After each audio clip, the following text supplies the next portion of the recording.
The first time my boss asked me if I saw anything, my brain froze. She stood there on the sand in a blue bikini, cheeks bright red, eyes locked on mine, and said, "You didn't see anything, right?" The wind blew my shirt. And like an idiot, I just blurted, "Didn't see a thing," even though we both knew I had. My name is Jake Sanders. I am 27, and I work as a graphic designer at a big marketing firm in downtown Chicago. The place is all glass walls, bright lights, and people who live on caffeine and deadlines. My job is to make brands look pretty. Logos, web pages, ad banners, all the visual stuff. It pays fine. It keeps me busy. I live alone in a small apartment near the Chicago River. It has exposed brick, creaky floors, and a view that is more steel and water than anything beautiful. My days are simple. Wake up, drink coffee, ride the L train, sit in front of a screen for 8 to 10 hours, then go home and crash with takeout or the gym if I have the energy. Most weekends, I hang out with my college friends. We grab beers, watch games, complain about work. It is not some wild city life, but it is stable. Then came that Saturday at the beach, the day everything shifted. My buddy Mike texted the group that morning. Belmont Beach. Weather is perfect. No excuses. Belmont Beach on Lake Michigan is one of those spots where Chicago stops feeling like concrete and starts feeling like somewhere people actually breathe. I threw on swim trunks, a t-shirt, and flip-flops, loaded a small cooler with beers and snacks, and drove out to meet the guys. When I pulled into the lot, Mike and the others were already there. We were 5 in total, him, his roommate Chris, and a couple of guys from our old dorm. We found a spot in the sand, stuck umbrellas in the ground, dropped our stuff, and ran straight for the water. The lake was cold at first, then perfect.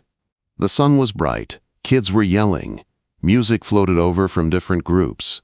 We tossed a frisbee, tried dumb dives, shoved each other into the waves like we were still 18.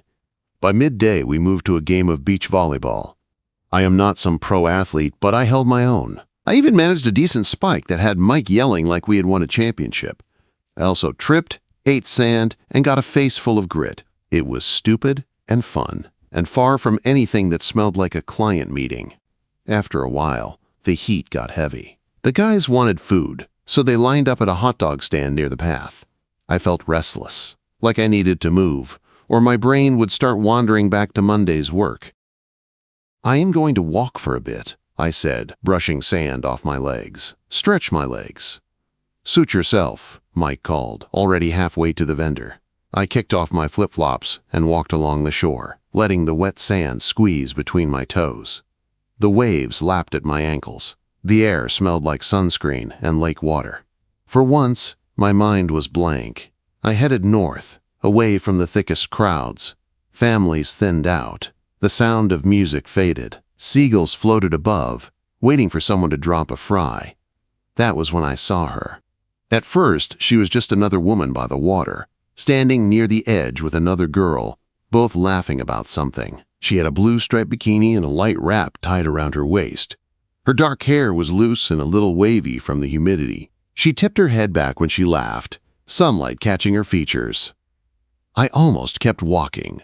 Then she turned slightly, and my stomach dropped. It was Allison Carter. My boss. The Allison.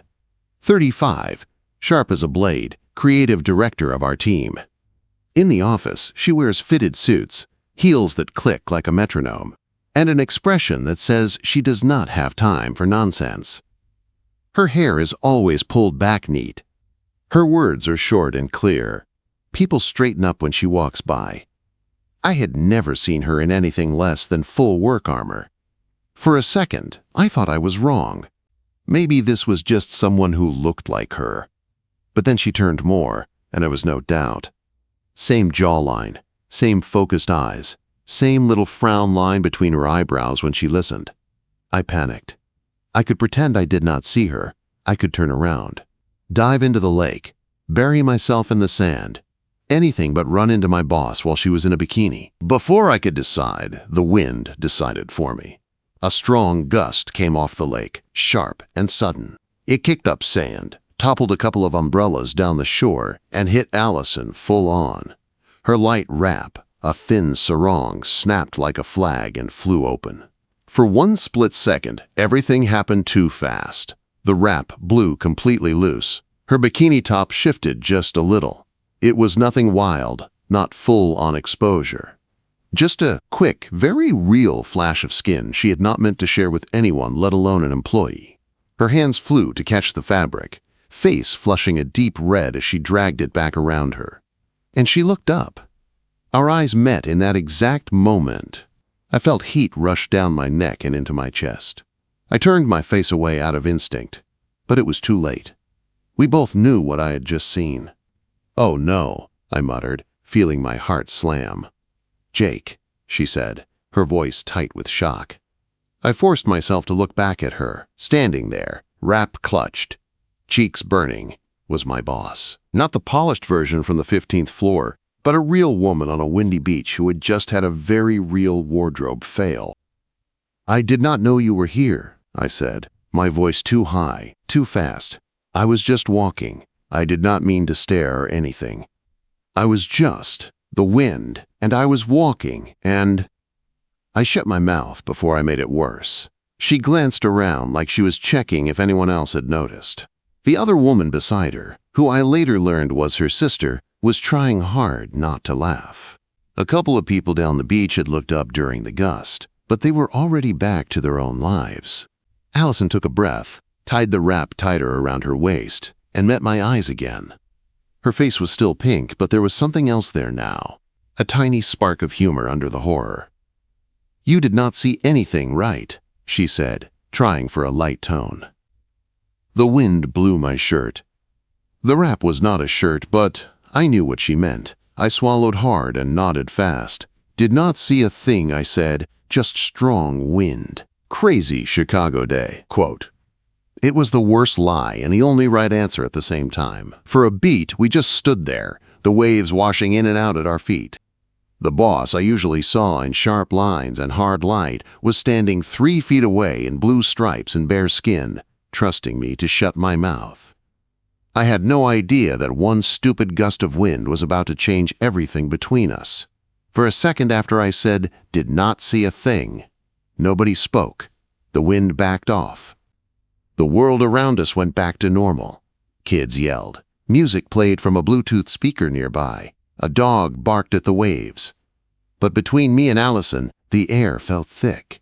The other woman standing with her, tall, with a bright smile and similar features, looked between us with raised eyebrows. "Allie," she said, nudging her, "you gonna introduce me or just freeze there?" Allison blinked like she had just remembered where she was. "Right," she said, clearing her throat. "Jake, this is my sister Jenna. Jenna, this is Jake. He is a graphic designer on my team." I did my best to act like a normal human being. I wiped my nervous palm on my shorts and held out my hand. "Hey," I said, "Jake Sanders. Nice to meet you." Jenna grinned and shook my hand. Strong grip, easy energy. "So this is the famous Jake," she said. "Mr. Layout. She mentions you sometimes. The one who always saves her slides." I glanced at Allison, surprised. Her cheeks were still pink, but she rolled her eyes. "I do not call him that," she said, "and I do not talk about work that much." "Sure you do," Jenna said. "You act like you do not, but you do." She winked at me, and something in my chest loosened. At least one person here was not dying from embarrassment. "Are you here alone?" Jenna asked. "Or did we interrupt a guy's day?" "I am here with some friends," I said, pointing back toward the crowd of umbrellas. "They went to get food. I was just walking. I did not mean to crash your sister hangout." "Please," she said. If anyone crashed anything, it was that wind. Allison gave her a look, and Jenna laughed. "Relax," Jenna said softly. "He handled it fine." Allison exhaled slowly, then turned to me again. Her eyes softened. "Jake," she said, her voice low, "about a minute ago, thank you for being discreet." "Of course," I said. "Really, you do not have to worry." There was a small silence. Then Jenna clapped her hands once. "Okay," she said. "Since all parties survived, Jake, you are officially invited to join us for lunch. We have sandwiches, fruit, and I hate seeing people wander alone like a sad movie character. Come sit." I hesitated, glancing back at my friends. They were still in line at the stand, laughing about something. I knew they would not miss me right away. "You sure?" I asked. "I do not want to intrude." "If we did not want you here, we would have run away already," Jenna said. "Come on. Join the Carter Sisters, highly exclusive beach club." Allison gave a small shrug. "You are welcome to sit," she said. "If you want." That quiet "if you want" did something to me. "Yeah," I said. "Okay, I will stay for a bit." We sat on towels they had spread out on the sand. Jenna passed me half a turkey sandwich and some grapes from a cooler. We talked about the city at first, the way summers were too short, how winters felt like personal attacks, how Lake Michigan tried to trick you into thinking it was an ocean. "So you work with Allie," Jenna said. "What is she like at the office? Dragon lady or secret marshmallow?" "Jenna," Allison warned, but there was no real bite in it. I smiled. "She is intense," I said honestly. "She pushes hard. But she is fair. And she is ridiculously good at what she does. When she gives feedback, the work always gets better. People respect that." I saw Allison's shoulders relax just a touch. Jenna smirked. "He is a fan," she said. "Good. I like this one." Allison rolled her eyes again, but this time there was a small smile at the edge of her mouth. We talked for a while. About art, since Jenna did photography. About how Allison had dragged her out for a sister day so she would not spend the weekend buried in work. I kept expecting the tension to come back, but slowly the beach, the lunch, and their easy banter smoothed the edges. At one point, I made a joke about a nightmare client who wanted every design to pop without knowing what that meant. Allison actually laughed, head tilted back, real and unguarded. I had never seen that version of her at the office. Eventually, Jenna's friends came by to pick her up. They had other plans. She stood, brushed sand off her legs, and pointed at me. "Nice to meet you, Jake," she said. "Keep my sister from turning into a complete robot at work, okay?" "I will try," I said. Allison snorted. Jenna waved and walked off with her group. That left the two of us standing there, closer than we had ever been without a desk between us. "I should get back to my friends," I said, nodding toward my crowd. "They will think I drowned." She smiled, small but real. "Jake," she said, voice softer now. "About earlier, seriously. Thank you for not making it weird." I almost laughed. "It was pretty weird," I said, "but we survived." Her eyes met mine, and there was that crack in her armor again. "I trust you," she said simply, "to keep it between us." "Of course," I said, "our secret, quote." She nodded once. "Enjoy the rest of your day," she said. "You too," I answered. I walked back toward my friends, feeling like I had just stepped out of a dream. Mike made some joke about me wandering off for ages, but I barely heard him. My thoughts kept drifting back to Allison's pink cheeks, her laugh, her quiet, "I trust you." Until that day, she had been a fixed thing in my world, untouchable, strict. A boss behind glass. Now, she felt like a person, a complicated, surprising, suddenly real woman. I kept telling myself it was just an odd beach moment, nothing more. Then Monday came. I woke up with a knot in my stomach. The train ride into downtown felt longer than usual. Every time I pictured her face, the knot pulled tighter. What if she regretted talking to me? What if she went back to being distant? What if she decided I had seen too much in that 1 second and put a wall between us for good? The lobby of our building was its usual blur of people and elevators. I rode up to the 15th floor, walked past the glass meeting rooms, and slid into my cubicle like I could hide. I buried myself in a logo project, staring too hard at curves and colors. At 10 o'clock, our weekly team meeting popped up on my calendar. No escape. I walked into the conference room last, trying to play it casual. People were already seated around the long table. Allison stood at the head, tablet in hand, in a black blazer and white blouse, hair pulled back tight again. The boss was back. Our eyes met for half a second. She smiled.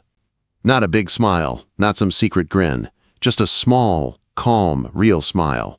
Like nothing was wrong, like she was glad to see me there. "Morning, everyone," she said, turning to the room. "Let's get started." The meeting ran like usual. Project updates, deadlines, new clients. When it was my turn, I showed a draft of a logo I had been working on. My voice shook a bit at first, but I got through it. "Solid work, Jake," she said. "Let's try a warmer tone for the main color. I think it will fit the brand better. Keep the structure. It is strong." The praise landed in my chest like a warm stone. After the meeting, people filtered out. I took my time packing my notes, half expecting her to pull me aside and bring up the beach. She did not. It was later that day, by the coffee machine, when it happened. I was pouring a refill when I felt someone step beside me. I looked up, and there she was, mug in hand. "How was the rest of your weekend?" she asked, tone casual. "Did your friends roast you at the beach?" I almost spilled my coffee. "It was good," I said. "Relaxing. You." She stirred sugar into her cup. "Not bad," she said. "Jenna would not stop talking about meeting, the designer with the good layouts. You impressed her." I let out a breath I did not know I was holding. "She is fun," I said. "You two seem close." "She keeps me from working myself into the ground," Allison said. "Someone has to." We stood there a little longer, talking about traffic, about the weather cooling down, about how the office air conditioner seemed stuck on Arctic. It was small talk.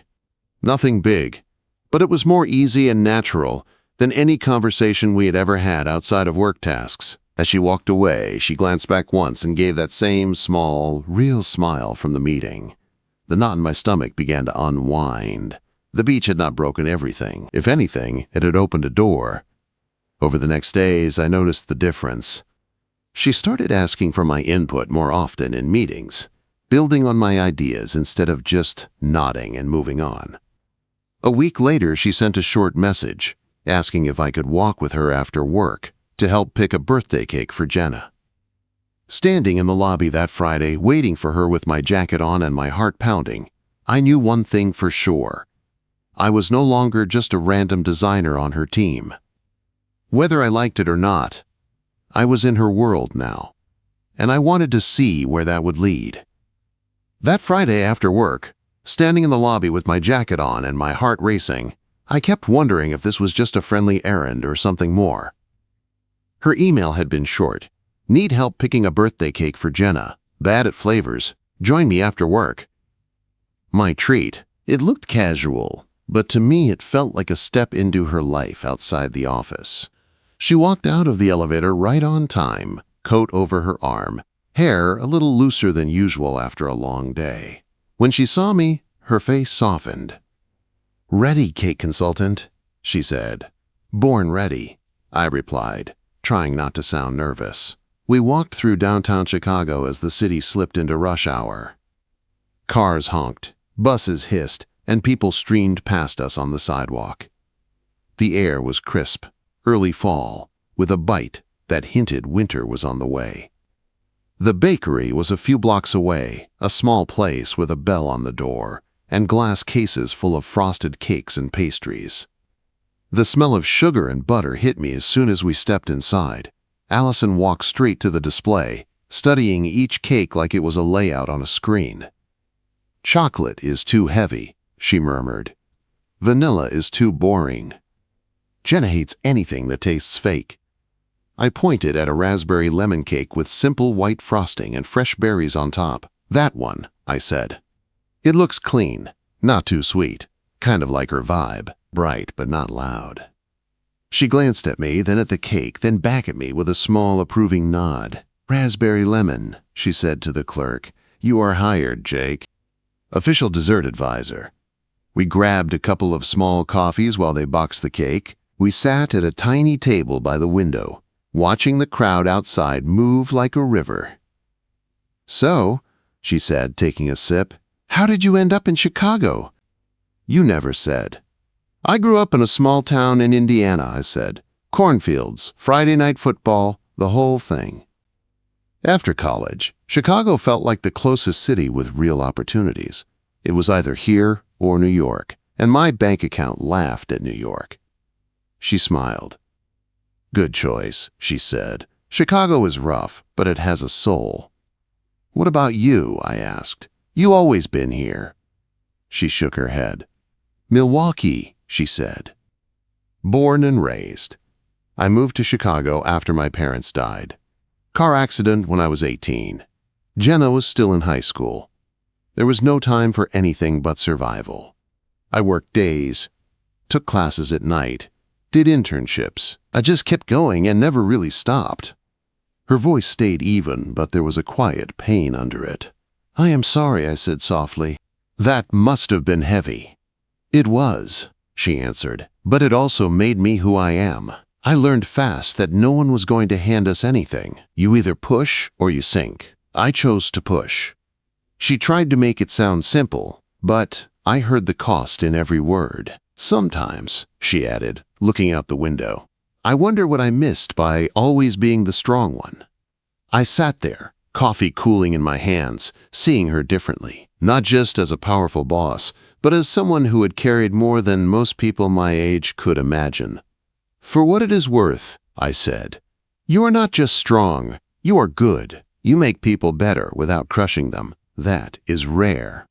Her eyes met mine. There was a flicker of surprise, then something warmer. "Thank you," she said quietly. "That means more than you think." We picked up the cake and walked back toward the office building together. The sky was turning orange behind the skyscrapers. On the corner, we paused. "Thanks for coming," she said. "It was nice not doing this alone." "Anytime," I said, and I meant it. That weekend, our team had a company picnic at Millennium Park. Casual, team building, the usual corporate idea of fun. I showed up in jeans and a hoodie, expecting awkward small talk and forced icebreakers. Allison arrived in a simple sweater and sneakers, hair down, sunglasses on. She looked like a different person from the woman who ran meetings in heels and hard lines. She spotted me by the grill and waved me over. "Get on our tug-of-war team," she said. "We need your competitive spirit." "You just want my weight," I said. "But fine." We lost the match, of course. Someone slipped and we all went down in a pile on the grass. Allison landed right beside me, laughing, her hair a mess, cheeks flushed. I helped her up, hand wrapped around hers, and for a second our eyes met and held. "See," she said, catching her breath, "losing with your head high, that is real grit." Later that night, when I got home, I texted her without overthinking it. "Thanks for today," I wrote. "You are a great boss and an even better friend." I stared at the word friend for a second before hitting send. It felt honest and dangerous. Her reply came fast. "Thanks, Jake. I appreciate you seeing past the tough exterior." From then on, things shifted again. She would tap her watch if she caught me working late at my desk. "Jake, you know I banned emails after 7, she said one evening. "I did not write that rule just to break it." "You wrote that rule for everyone else," I said. She shook her head. "For you too," she answered. "Go home." She gave me more responsibility, more trust. On a national campaign, she put me in charge of the visual direction. "Your instincts are sharp," she said in our one-on-one. "Run with it. I will back you up." I poured myself into the work, staying late a couple of nights to polish every detail. One of those mornings, she dropped a coffee on my desk. "For my lead designer," she said, "you look like you fought a war with the color wheel." I laughed, but inside I felt something else. Seen, valued. Not just as an employee, but as a person. Our conversations went deeper. One night, when the office had mostly cleared out, I saw her light still on. I walked to her door and knocked. "Burning the midnight oil?" I asked. She rubbed her temples. "Something like that," she said. "You heading out?" "Was going to," I said. "Unless you need a second brain." She thought for a moment, then shook her head. "No more brain power," she said, "but I could use pizza. You in?" A half hour later, we were in a small pizza place around the corner. Checkerboard tablecloth, dull lighting, the smell of garlic in the air. We shared a pepperoni pie and a soda, talking first about work, then about everything but work. "You know," she said, picking at a crust, "being the boss is not all glory. Everyone expects you to be perfect. No cracks, no tired days. If you show one weak moment, some people decide you are not fit to lead, especially as a woman." "That sounds exhausting," I said. "I feel it a little on a smaller level, like I have to prove I belong every day." If I mess up once, I worry that is the label that sticks." Quote. She looked at me with that sharp, clear gaze. "You do belong," she said. "You are not just good at your job. You care. That is why I push you. I know what you can do." Her words landed deep. I felt something shift inside, like a lock turning. After that, the texts came more often. A picture of the sunset from her balcony with a line like, "View beats office ceiling tiles." A quick message after a rough client call asking if I was okay. A shared link to a design article she thought I would like. One Sunday, my phone buzzed. "Emergency leaky faucet," she wrote. "Landlord is useless. Do you know anything about plumbing?" I laughed out loud in my kitchen. "Sort of," I replied. "My dad taught me a few things." "Want me to take a look?" "Only if it is not a hassle," she sent back. 20 minutes later, I was at her place in Lincoln Park with a toolbox. Her apartment was modern. Clean lines, big windows, not many personal photos. It looked like a life that had not had much time to slow down. The faucet was an easy fix. Loose piece, worn washer. I took care of it in 15 minutes. "You are a lifesaver," she said, watching me pack up the tools. "I would have drowned in my own kitchen eventually." "Anytime," I said. "Really?" She made tea and we ended up on her couch, talking for hours. About books, about music, about little things that had nothing to do with work. The city lights glowed outside her windows. The clock ticked past midnight before I realized it. When I left, she walked me to the door. "Thanks for coming," she said, "and for making my sink stop crying." Her smile was soft and tired and real. I rode the elevator down, feeling like I had stepped even further past some invisible line. We were more than boss and employee now, more than casual work friends. We were becoming each other's safe place. That was the good part. The bad part showed up a few weeks later, in the shape of whispers and side glances. It started with a joke in the break room. Someone saying, "Jake always gets the prime projects now. Must be nice to be the favorite." Then another comment at lunch, "Looks like Allison has a new right hand. Wonder how he scored that spot." Quote, I tried to laugh it off at first, but each small remark chipped at me, at us. The worst came in a team huddle, when Mark, the senior account manager, smirked after she praised my work. "Seems like Jake's ideas always get the green light these days," he said. "Lucky guy." The room went quiet. I felt heat rise in my neck. Allison's face stayed calm, but her jaw tightened. "Jake's work earns the green light," she said firmly. "If you have feedback on the designs, share it. Otherwise, let us stay on task." He backed down with a shrug, but the damage was done. The idea was out there now, floating around the office. Teacher's pet, favorite. Maybe more.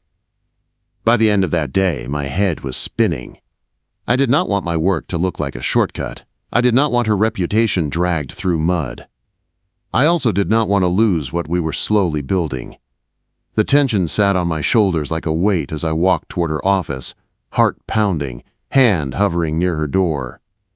Whatever this was between us, we could not ignore what was starting to grow around it, and I knew we had to face it together. I stood outside her office door for a full 10 seconds, my hand hovering near the handle. My pulse was loud in my ears. Every rumor I had heard that week buzzed in my head like a swarm of angry bees. I could have walked away, pretended everything was fine, let it blow over. Instead, I took a breath, knocked once, and stepped inside. "Allison?" I said. She was at her desk, laptop open, light from the screen reflecting in her eyes. She looked up. The moment she saw my face, her expression changed. The calm leader look slipped. Concern took its place.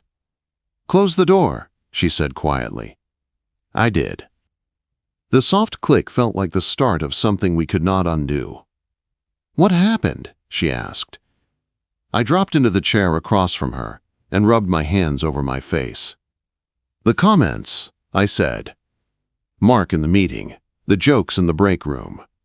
People talking like I only get chances because of you. That it is not my work. That there is some deal." She leaned back, exhaling slowly. "I was afraid of this," she said. "I have heard pieces of it too. I hoped it would die on its own. It is not, I said, and it is not just about me. They are making it about you, about your judgment. Like you cannot lead without favoritism. Her jaw tightened. I know how this story goes, she said. Woman in charge, younger guy she works well with. People forget skills and see only a stereotype they like better. She stared at a spot on her desk for a moment, then back at me. Jake, she said. If this keeps building, it could hurt you. I will not let that happen. I can move you to another team. You will still get good work. A different lead. Less noise. The idea hit me like a punch. You want to move me? I asked, trying not to let it sound like hurt. Her eyes softened. No, she said. I do not want to. I like working with you. I trust you more than anyone else on this floor. But I do not want your name dragged through mud because of me. I have been on the wrong side of office gossip before. I know how ugly it can get. I sat with that for a minute, feeling the weight of it. If I move, I said slowly, then what? She swallowed. Then we go back to being just coworkers who say hi in the hall, she said. Maybe friends outside in some careful way. The lines stay clean. My role stays safe. Your career stays safe. It was the safe choice, the logical one. The one that fit the rules. My heart hated it. I do not want that, I said. She blinked. Jake, she said, warning in her tone. We have to be smart. I know, I said, but I am tired of acting like this thing between us is nothing. It started at the beach, maybe, but it did not stop there. The cake shop, the pizza, the late nights, helping with your sink, your texts. When I am burned out, the way you look at me when you think I do not notice, I care about you. The words were out now, no way to take them back. She was very still. Only her fingers moved, curling lightly around the edge of her desk. You care, she repeated quietly. Yes, I said. Not just as my boss, not just as my mentor, as a person, as someone I want in my life. I do not want to pretend that this is just some strange friendship we pause at the office door. Quote. Her eyes glistened, just a little. Do you know how long it has been since someone said something like that to me and meant it? She asked. I shook my head. Years, she said. After my parents died, I built walls. After my last relationship ended, I put steel on top of those walls. He left because I was too ambitious, too focused on work. He told me no one wants to be with a woman who treats her career like a marriage. I decided he was proof that letting people in only hurts. A tear slipped down her cheek. She brushed it away, angry more at the tear than at me. I told myself I would keep everything clean, she went on. No mixing work and life, no blurred lines. Then a designer with messy hair and good instincts walked into my team, and I started breaking my own rules without noticing. She let out a humorless laugh. I hate that this is happening in a way that gives people something to talk about, she said. I hate that our feelings have to fight against office politics. I stood up and moved around the desk, stopping just close enough to feel her warmth. We cannot control what people say, I said softly. We can only control how honest we are with ourselves. I do not want you to sacrifice your happiness just to stay safe in their eyes. And I do not want to lose what we have because others are uncomfortable with something that is not their business.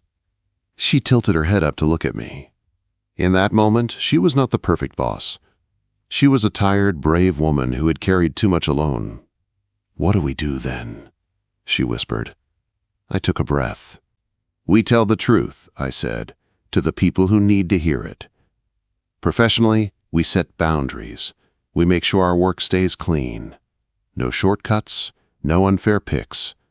Let the numbers speak. If we need to adjust reporting lines later, we do it for the right reasons, not because we are afraid. And personally, she asked. I swallowed, my heart pounding. Personally, I said, if you want it, I want to be with you, not in secret shame, not like some rumor, just real. The woman whose laugh I love hearing, whose messages I wait for, whose strength makes me want to be better. Quote. The silence that followed felt endless. Every second stretched. Then she stood up. We were close now, closer than we had ever been at work. Her eyes searched mine like she was looking for any sign of doubt. You know this could be hard, she said. There will be days it feels like we are walking uphill against all of it. The looks, the comments, the extra pressure.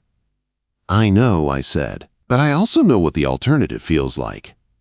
Going back to pretending I do not think about you when I am not here. I do not want that life again. Something in her face broke open then. The guarded line of her mouth softened. The tension in her shoulders eased. Come here, she said. She stepped into me and wrapped her arms around my middle, pressing her face against my chest. I held her, feeling the tremble in her shoulders, the rise and fall of her breath. It was not some dramatic movie moment. It was two people finally letting go of the fear of wanting something. We stayed like that for a long time. When she pulled back, she wiped her eyes and took a steadying breath. First, she said, the leader returning to her voice, I am going to talk to the VP. I will tell him there are rumors, that we are close, and that I want to make sure we keep the work clean. I am not giving them a story. I am giving them clarity. I will back you up, I said.